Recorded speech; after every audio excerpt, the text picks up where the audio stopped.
الله من الشيطان الرجيم. بسم الله الرحمن الرحيم. الصلاة والسلام عليك يا رسول الله. لا حول ولا قوة إلا بالله. أستغفر الله. Inshallah, we'll cover two subjects today as well. They're very closely linked. Chapter 20 and 21 of our 47 chapters, deception, and chapter 21, inshallah, dishonesty, treachery. Okay. The definition and the verse of the Quran Sharif and the Hadith of the Holy Prophet Sallallahu Alaihi Wasallam, then a possible story, and then the causes and cures.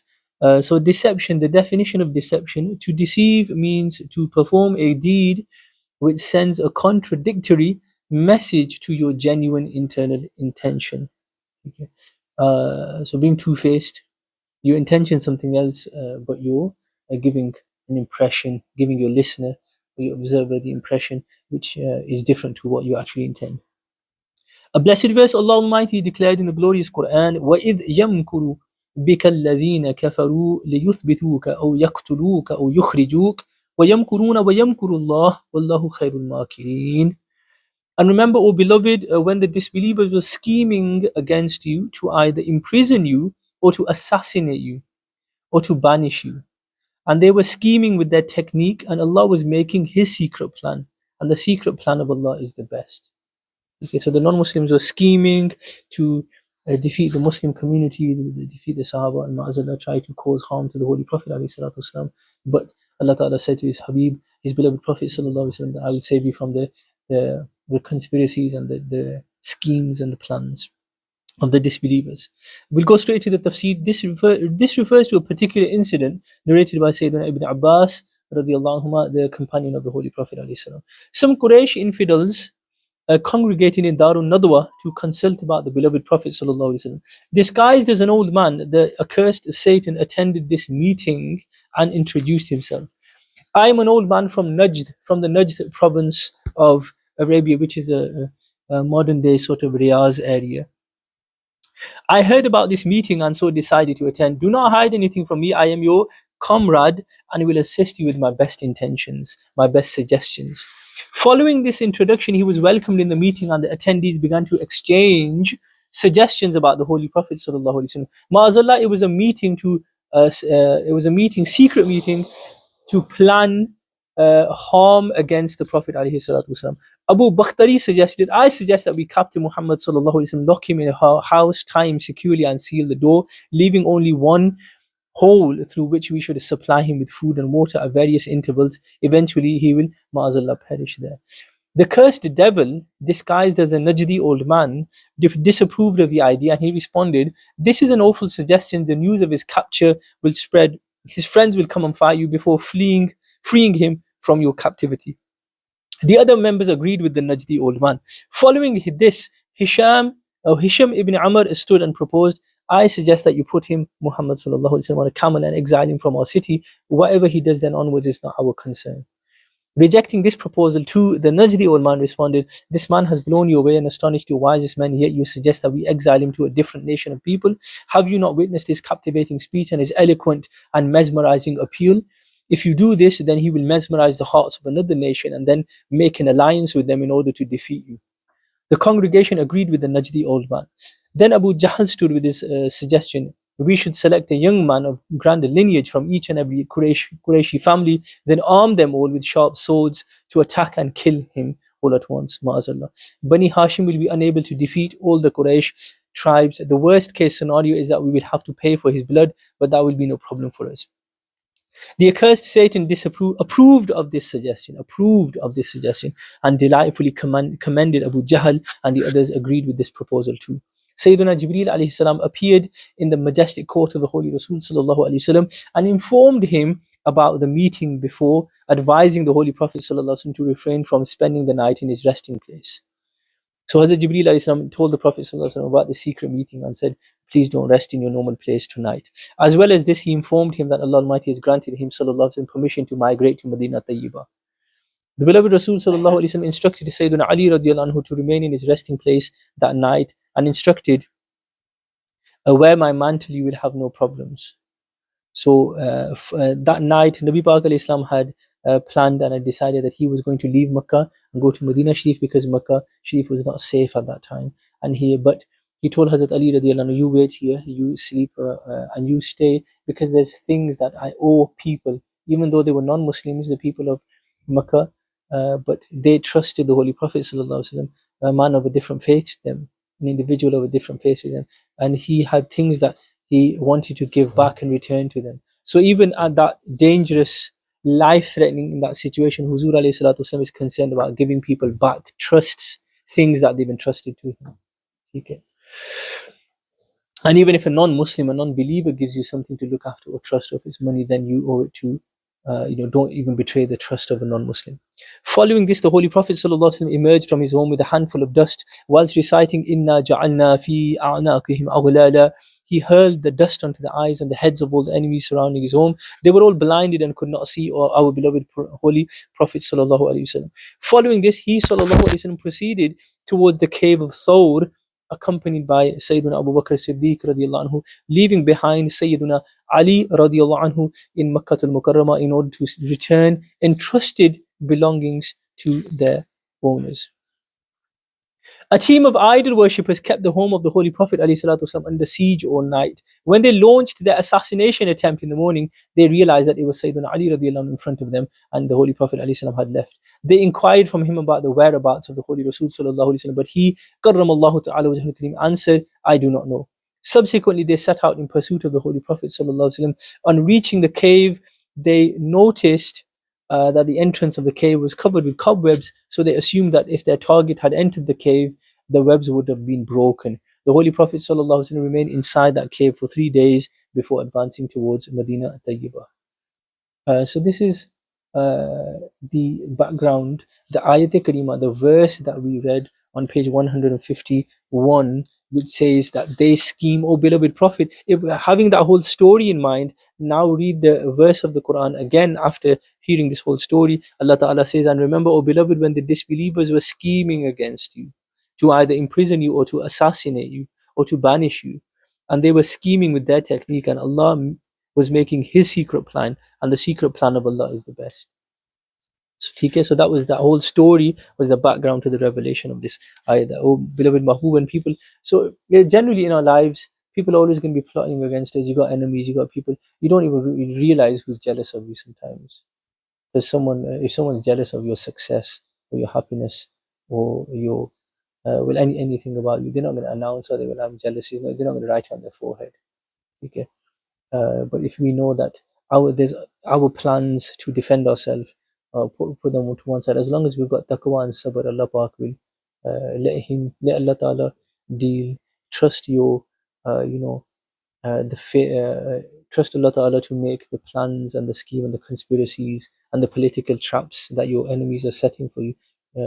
You don't exhaust your entire life just trying to deactivate the political traps that your enemies are setting off with. Everyone's making some sort of trap for everyone else these days. Trust Allah Ta'ala too. Allah is the best of planners. Allah is the best of planners. A glorious hadith, a deceiver is cursed. Amir al-Mu'mineen Sayyidina Abu Bakr as-Siddiq radiallahu ta'ala anhu narrated that the Holy Prophet sallallahu alaihi wasallam cautioned, anyone who harms or deceives a Muslim is cursed. What's the ruling on deception? Let's go straight to the ruling, the bottom 2 lines. Deceiving and misleading Muslims is absolutely forbidden and a major sin which will lead to the dreadful torment of hell. So it's haram to deceive Muslims. There's a story here, a 1998 story of Pakistan. You can read that yourself. We'll go to the bottom of page 157. Page 157, the 4 causes and cures of deception. Okay, so we've skipped a page. Page 157 at the bottom, where it says 4 causes and cures. The first and strongest cause of deception is greed, avarice. Some people deceive others due to their greed for wealth or other material objects, material gains. What is the cure for this? The cure for this is for you to contemplate about the perils of loving wealth. Tell yourselves that this wealth is mortal, and to commit the sin of deceiving another human being in order to acquire a temporary asset is foolish and as well as unwise. What's the second cause of deception? It's ignorance. Some people deceive others because they're actually unaware of deception being a sin and do not understand its nuisance and perils. What's the cure for this? The cure for this is for you to educate yourselves about the Islamic rulings related to deception and its perils in this life and the next, along with attempting to abstain from it. What is the third cause of deception? It's a lack of fear of Allah. When a man does not fear Allah Almighty in his heart, then he does not refrain from committing major sins. How do we cure this? The cure for this is for you to develop fear of Allah Almighty inside your heart, contemplate about the torments of your grave and judgment day. Tell yourself that if today on this earth the slightest bit of punishment makes you scream in pain, then tomorrow on judgment day, if Allah Almighty is displeased with you, then how will you possibly withstand the unbearable suffering of hell? So fear of Allah subhanahu wa ta'ala is important for everything. The fourth cause of deception is an absence of respect for Muslims. The cure for this is for you to inculcate respect for Muslims inside your heart. Pray that Allah Almighty removes this fatal disease of deception from inside your heart, and tell yourself that from now on, instead of harming Muslims by deceiving them, you will try to emulate this statement that the best of people is whoever benefits people. That's a hadith. Khairun nasi man anfa'un nas. Khairun nasi man yanfa'un nas.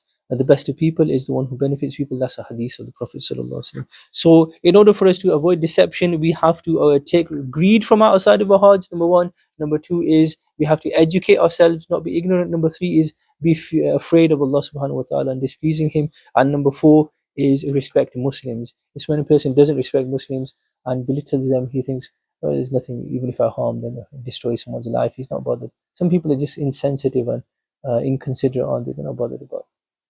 They ruin other people's lives and they make it other people have sleepless nights while they just go home and lie in their beds, have a good night's sleep. So being considerate. You can yourself think of other causes and other cures of deception as well. We'll do chapter number 21 as well. So deception was being two-faced. That chapter 20 was about being two-faced, lying as well. Treachery. The definition of treachery closely linked to deception. Treachery means breaching a mutual agreement, making an agreement and then not sticking to it. A blessed verse, Allah Azza wa Jal declares in the glorious Quran, إِنَّ شَرَّ الدَّوَابِّ عِنْدَ اللَّهِ الَّذِينَ كَفَرُوا فَهُمْ لَا يُؤْمِنُونَ الَّذِينَ عَاهَدْتَ مِنْهُمْ ثُمَّ يَنْقُضُونَ عَهْدَهُمْ فِي كُلِّ مَرَّةٍ وَهُمْ لَا يَتَّقُونَ.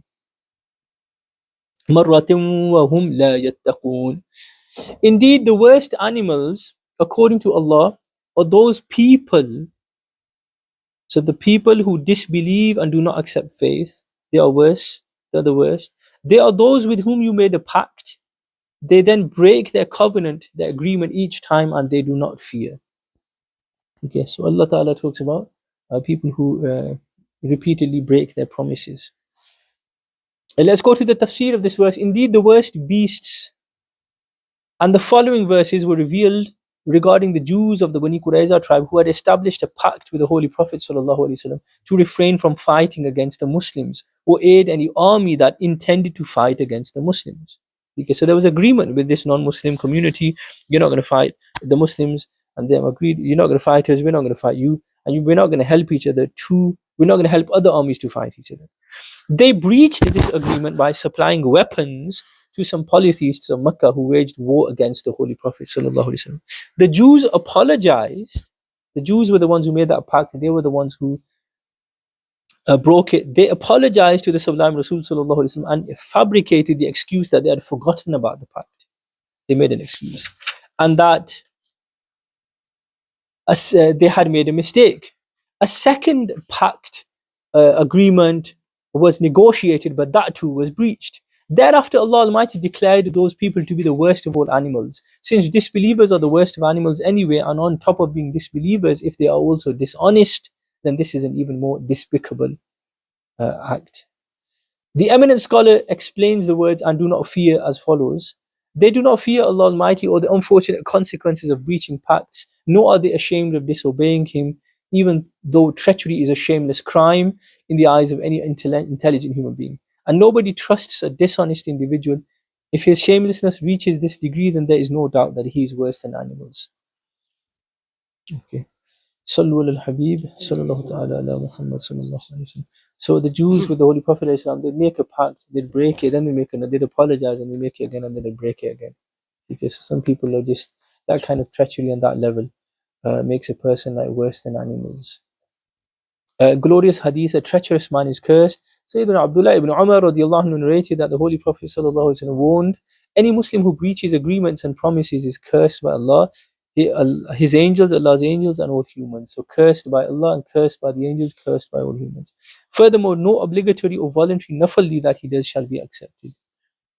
So we learn the severity of breaking agreements, that even your farz and nafal are not accepted if you do that. The ruling on treachery, honoring promises is compulsory for every Muslim, whilst dishonesty is forbidden, haram, and will lead to hell.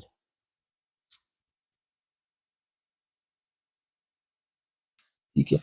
There's another story there for you to go through in your own time. We'll just go straight to the four causes. If you turn a page to page 162, the final part of today's lesson, the four causes and four cures of treachery. Number one, the first cause of treachery is lack of fear or absence of fear of Allah. If a man does not refrain from committing, if a man does not fear Allah Almighty, then there is no sin on earth that he will refrain from committing. The cure for this is for you to contemplate about your afterlife, scare yourself of the independence of Allah Almighty.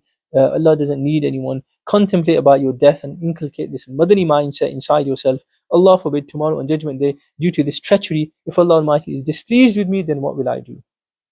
The second cause of treachery is love of this world. An individual usually commits the abhorred act of treachery due to some type of material profit. The cure for this is for you to contemplate about the perils of loving this world. Falling in love with this world is the source of numerous evils. Anyone who suffers from the fatal disease of avarice, worldly love, will find the doors of many other sins automatically thrust open for him. Without doubt, a wise individual will only interest himself with this world according to the duration that he intends to reside therein, and only utilize his time to prepare for his afterlife. And the third cause of treachery is deception. The cure for this is for you to contemplate about the awful harms of deception. There are blessed ahadith which declare that deceivers do not belong amongst us. Okay. We'll go to the fourth one. The fourth cause of treachery is ignorance. How can a person avoid breaking promises when he is unaware of the nuisance of this fatal disease? You can cure this by contemplating about the harms of breaking promises. This does not suit a Muslim. The glorious Rasul sallallahu alaihi wasallam, the great Sahaba, and other prominent pious people never broke their promises or pacts, their agreements. Violating promises ultimately leads to extreme dishonor and disgrace. Tomorrow on Judgment Day, treacherous people will appear with flags displaying the degree of their dishonesty. Another cure for dishonesty is for you to pray to Allah Almighty in a manner such as this: O Allah Almighty, save me from the fatal disease of treachery. May I never be treacherous to any Muslim. Ameen bi jahi Nabi Ameen sallallahu alayhi wa alihi wa sallam.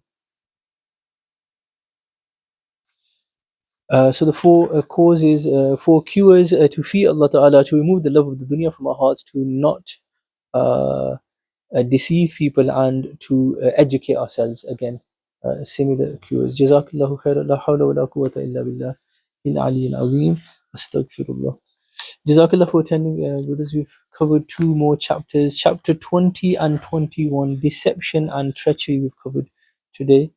So we're almost halfway